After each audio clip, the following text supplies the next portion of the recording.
ukuthi ngempela abantu abadla bakwazi ukukhuluma. Phela ukhuluma nomizwi nje ukuthi ingcono uyambona-ke omncane. Hayi bo, ngiyakwazi ukukhuluma. Manje yini ngeke ungabi nzima kakhulu Mthimbana futhi yazi inkinga yami sisi wami yazi ngibuya le Jozi manje yabo ngifikile lana eThekwini angazi muntu yabo ngifuna ukuthi uzongifundisa le ndawo uyibona. Hayi-ke usemntwini o-right. Ngakuthi unothile wakwaZungu. Wakhona nje la. Khona vele la. Wala. Ishu.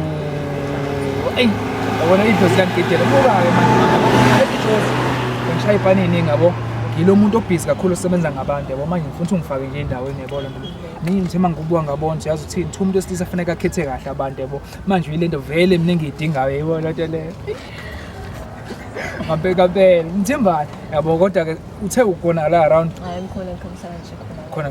yazi mina kunendlu lapha nezansi mhlawumbe ungafika nje ufike ubone ukuthi ngihlala kuphi yabo ungakhulumi nomuntu kanje sisazathi awazi ngihlala